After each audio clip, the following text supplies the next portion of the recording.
పిల్లలు లాన్లో ఫుట్బాల్ ఆడుకుంటూ ఉంటారు. అదంతా చూసి అమర్ వస్తూ ఉంటాడు.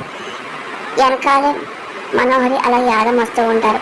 అమర్ని చూసి హాయ్ సార్ పిల్లలు పలకిస్తూ ఉంటారు. అవును, మిమ్మల్ని పిల్లలు కేర్ టేకర్ బాగానే చూసుకుంటుందా అని అమర్ అడగానే, ఓ మమ్మల్ని చాలా బాగా చూసుకుంటుంది సార్ అని అంజు అంటూ ఉంటుంది. మిస్ అమ్మ బెస్ట్ కేర్ టేకర్ అని ఆనంద్ అన్న మాటలు విని ఓడలేక, ఏంటి చెప్పించాలి, కేవలం బాగా మాత్రం చూస్తుందా ఏంటి, నేను కాదా మిమ్మల్ని చూసుకోవట్లేదా అని మనోహర్ అనగానే, అయ్యో మీరు ఇంకా బాగా చూసుకుంటున్నారు ఆంటీ అని అంజు అనగానే, అంటే మీరు పక్కన మమ్మల్ని చదివిస్తూనే మాతో ఆడుకునేవారు కదా అని ఆనంద్ అనగానే, ఇప్పుడు నేను ఆంటీ ఎప్పుడు ఏనుగాట ఆడుకునే వాళ్ళం అని చెప్పి బుజ్జమ్మ కావాలని చెప్పి మనం ఇరికిస్తుంది. ఇంకా మనం షాక్ అవుతుంది. ఇంకా ఏం మాట్లాడకపోతుంది.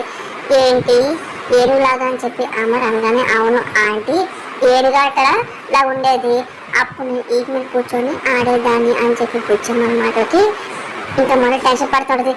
ఒకసారి ఒంగల్ లాంటి మన ఆట చూపిద్దాం అని చెప్పి బుజ్జమ్మ మాటకి హా అని చెప్పి మనం ఏం మాట్లాడలేక మౌనంగా ఇంకా బుజ్జమ్మ చెప్పినట్టుగా ఉంగుంటుంది. ఇంకా ఆ తర్వాత బుజ్జమ్మ మన ఈ మీద ఎక్కుతూ ఉంటుంది. అబ్బా అని చెప్పేసి ఇంకా మనం చాలా ఇబ్బంది పడుతుంది. దాన్ని బుజ్జమ్మ మాత్రం ఏనుగమ్మ ఏనుగు ఎవరొచ్చింది ఏనుగు అని చెప్పి బుజ్జమ్మ అదే పనిగా ఇంకా ఈ మీద కూర్చొని వెళ్ళమని చెప్తుంది. ఇంకా అదంతా చూసి బాగా రాత్రి నవ్వుకుంటూ ఉంటారు. బాగా దూర తీరింది అని చెప్పి నవ్వుకుంటూ చూస్తూ ఉంటారు. మనం చాలా ఇబ్బంది పడుతుంది. ఇంకా ఏం మాట్లాడలేక అమర్ ముందు బిల్డప్ పడది అలాగే ఇబ్బంది పడుతూ చేస్తూ ఉంటుంది. ఇంకా పిల్లలు నవ్వుకుంటూ ఉంటారు.